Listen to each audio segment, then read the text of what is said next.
Regression. तो first unit से शुरू करेंगे। आज हम सबसे पहले देखेंगे कर्व फिटिंग और रिग्रेशन क्या होता है, ये समझ लेंगे। और इस सेम में कर्व फिटिंग और रिग्रेशन से रिलेटेड किस तरह के प्रॉब्लम एग्जाम में पूछे जा सकते हैं, ये हम देखने वाले हैं। तो आइए शुरू करते हैं कर्व फिटिंग और रिग्रेशन। कर्व फिटिंग की जो डेफिनेशन है, कर्व फिटिंग मतलब क्या होता है? The statistical method which helps us to estimate the unknown value from of one variable from the known value of the related variable is called as regression, is called as regression। तो हम regression को ही curve fitting भी बोलते हैं। regression is nothing but the curve fitting is nothing but the regression। तो आपको exam में curve fitting की डेफिनेशन पूछ सकते हैं या फिर रिग्रेशन की डेफिनेशन पूछ सकते हैं। जैसा कि आप जानते हो, इस बार भी हो सकता है कि आपकी एग्जाम 90% चांसेस है कि ऑनलाइन ही होंगी, एमसीक्यू बेस्ड, तो हमें डिटेल में स्टडी करना जरूरी है।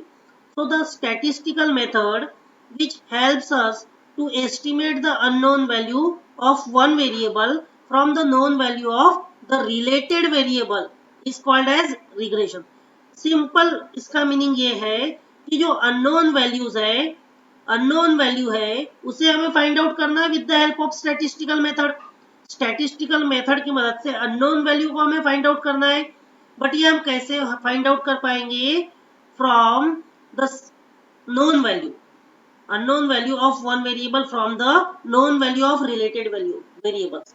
जो रिलेटेड वेरिएबल्स है जिनकी वैल्यू हमें नोन है, जिनकी वैल्यू हमें मालूम है, उनकी मदद से हम अननोन वेरिएबल की वैल्यू फाइंड आउट करेंगे।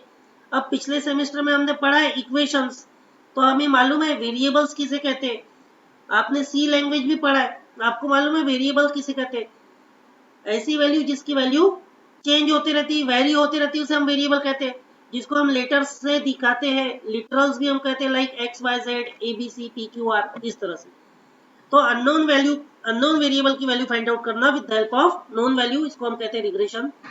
So usually a mathematical equation is fitted to a experimental data by plotting the data on the graph paper and passing a straight line through the data point। जैसे कि अगर हम बात करें दो variables की x और y, तो हमने स्टैंडर्ड 10th में हमारे स्कूल लेवल पे और 12th में भी हमने पढ़ा है कि अगर हमें सेट ऑफ वैल्यूज दी है x और y, तो हम उसे क्या करते हैं, ग्राफ पेपर पे प्लॉट करते हैं। तो ग्राफ पेपर पे प्लॉट करेंगे तो कुछ हमें स्ट्रेट लाइन मिलेगी या कुछ कर्व मिलेगा। जैसा कि हमने पिछले सेमेस्टर में भी देखा था कि क्वाड्रेटिक इक्वेशंस को हम ड्रॉ कर रहे थे तो कर्व मिल रहा था, फिर उसके लिए हम बाइसेक्शन मेथड से उसका रूट्स फाइंड आउट कर रहे थे। इसी प्रकार जब सेट ऑफ वैल्यूज दी हुई है, हम उसे ग्राफ पेपर पे प्लॉट करेंगे तो we will get a straight line passing through the data points. And this method has a obvious drawback, और उसकी मदद से भी अननोन वैल्यू हम फाइंड आउट कर सकते हैं। लेकिन इस मेथड में क्या है, ड्रॉबैक है, is that the straight line drawn may not be unique। कि जो हम स्ट्रेट लाइन ड्रॉ करेंगे कि वो कैसी आएगी, यूनिक नहीं आएगी, डिफरेंट लाइंस आएगी। इसीलिए हमें क्या करना है, the method of least square regression is probably the most systematic procedure. तो हम क्या करने वाले, लीस्ट स्क्वायर रिग्रेशन यूज करने वाले, लीस्ट स्क्वायर मेथड यूज करने वाले। Least square regression is probably the most systematic procedure to fit a unique curve through a given data points and is widely used। उस given data points में curve को uniquely fit करने के लिए हम linear list square regression method use करेंगे, जो widely use भी की जाती है, it can also be easily implemented on a digital computer. उसको आसानी से हम डिजिटल कंप्यूटर में भी इम्प्लीमेंट कर सकते हैं, मतलब प्रोग्राम्स हम बना सकते हैं, जैसे हमने पिछले सेमेस्टर में देखा था, प्रोग्रामिंग हमें करना होता है। So the general problem in curve fitting is, तो अब इस सेमेस्टर में आपको किस तरह के प्रॉब्लम पूछे जाएंगे या कर्व फिटिंग के प्रॉब्लम किस तरह के होते हैं। आपको इस तरह से प्रॉब्लम पूछे जाएंगे कि find if possible an analytical expression of the form y is equal to f of x for the functional relationship suggested by the given data. मतलब आपको सेट ऑफ डेटा दिया रहेगा, गिवन डेटा आपको दिया रहेगा, उसके लिए आपको उस डेटा को क्या करना है, फिट करना है किसी पर्टिकुलर इक्वेशन में, equation of the form y is equal to f of x। तो ये दो वेरिएबल्स है x और y, तो एक की वैल्यू की मदद से हम दूसरे की वैल्यू फाइंड आउट कर सकेंगे। तो सेट ऑफ वैल्यूज दी रहेगी ये, तो आपको इस वेरिएबल के लिए, इस इक्वेशन के लिए जो अननोन वैल्यूज होंगी, लाइक जो कोएफिशिएंट्स होंगे a b c, उसके इसको आपको वो फाइंड आउट करना है और उसको इस इक्वेशन में फिट करना है। इस तरह के प्रॉब्लम्स रहेंगे जिसके लिए हम लीस्ट स्क्वायर मेथड यूज करने वाले। So fitting of curve to a set of natural data is of considerable importance in theoretical as well as practical. तो जो कर्व फिटिंग हम पढ़ रहे हैं इसका थियोरेटिकल और प्रैक्टिकल दोनों में यूजफुल है ये। किस तरह से? So theoretically it is useful in the study of correlation and regression. Theoretically ये यूजफुल है किसके स्टडी में? कोरिलेशन और रिग्रेशन के। कोरिलेशन और रिग्रेशन मतलब क्या? कोरिलेशन मतलब दो वेरिएबल के बीच में रिलेशन स्टैब्लिश करना, रिलेशन फाइंड आउट करना। और रिग्रेशन की डेफिनेशन हमने देखा कि अगर एक वेरिएबल की वैल्यू मालूम है तो हम दूसरे वेरिएबल की वैल्यू फाइंड आउट कर सकते हैं। That is called regression, that is called curve fitting. तो ये हो गया थियोरेटिकल बारे में। In practical statistics it enables us to represent the relationship between two variables by simple algebraic expressions. तो सिंपल अलजेब्रिक एक्सप्रेशंस की मदद से हम रिलेशनशिप बता सकते हैं दो वेरिएबल के बीच में।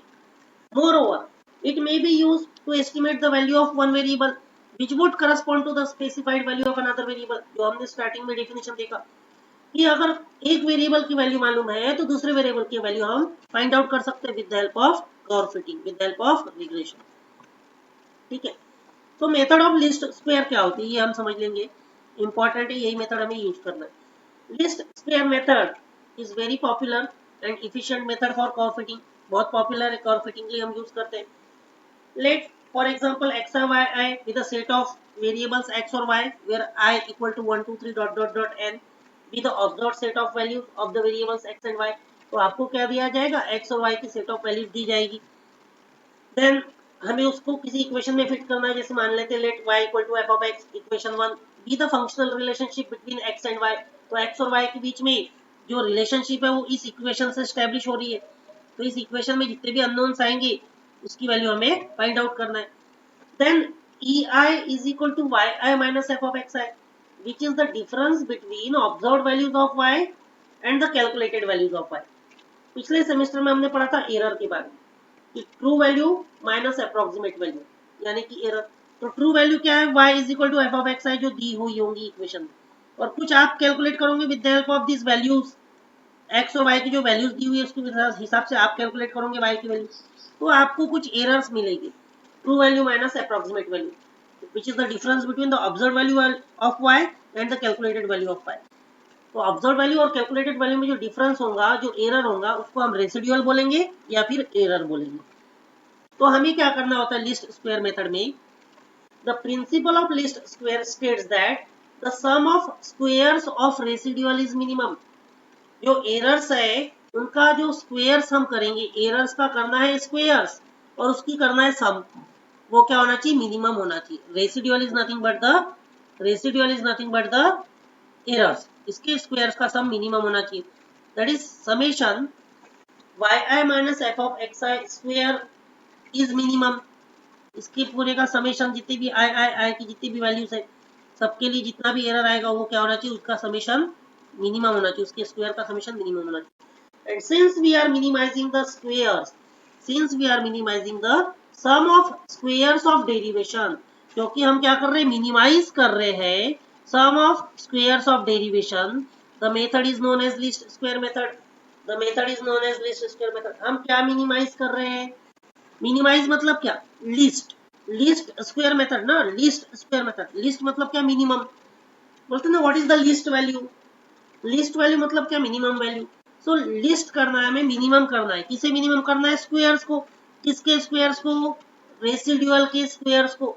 रेसिडुअल्स के स्क्वायर्स का सम करना है और that should be minimum, that should be minimum. इसलिए हम इसको बोल रहे हैं least square method.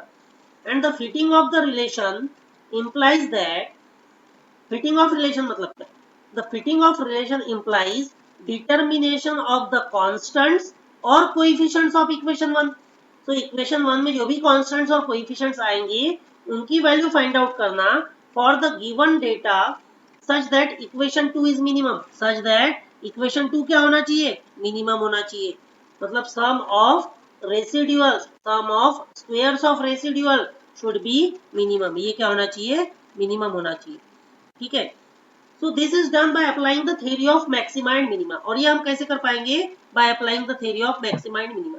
that is differentiating equation 2 with respect to the constants, with respect to the unknown constant of the equation y equal to f of x and putting these equations to 0. तो हमें क्या करना है, equation 2 को करना है differentiate जितने भी कांस्टेंट होंगे उसके साथ. तो if there are k constant, constant मतलब क्या, अननोन जिसकी वैल्यू हमें फाइंड आउट करना है. तो if there are k constants then we shall have k equations. अगर k कांस्टेंट है तो हमें k इक्वेशन मिलेगी. जैसे कि फॉर एग्जांपल 2 कांस्टेंट है तो 2 इक्वेशन मिलेगी, 3 कांस्टेंट है तो 3 इक्वेशन मिलेगी, इस तरह से. So the equations can be solved to get the values of k unknown. जैसा हमने पिछले सेमेस्टर में पढ़ा था, लास्ट चैप्टर हमारा लीनियर इक्वेशन वाला. 3 अननोन्स थे तो 3 इक्वेशंस थी, 2 अननोन्स थे तो 2 इक्वेशन थी. फिर वो इक्वेशंस को हम क्या करते हैं, साइमल्टेनियसली सॉल्व कर लेते हैं, अननोन वैल्यू हमें मिल जाती है. बस उस तरह से 3 इक्वेशंस लाना है हमें, 2 इक्वेशंस लाना है, जितने अननोन होंगे उतने इक्वेशंस मिलेंगे. उसे सॉल्व करने के बाद हमें अननोन वैल्यू पता चल जाएगी, अननोन वैल्यू हम फाइंड आउट कर पाएंगे. And these equations are known as normal equation. और ये जो हम इक्वेशंस फाइंड आउट करेंगे इसे हम कहेंगे नॉर्मल इक्वेशन, इसे हम कहेंगे normal equations. So the procedure of getting these normal equations, and the corresponding solution will depend on the nature of the function y equal to f of x. तो ये procedure normal equations लाने के लिए और ये जो solution हम ला पाएंगे that will depend upon the nature of y equal to f of x. वो किस पे डिपेंड करेगा, वो डिपेंड करेगा equation y equal to f of x पे. ठीक है, तो होप आप लोगों को समझ में आया होगा हमारा आज का टॉपिक.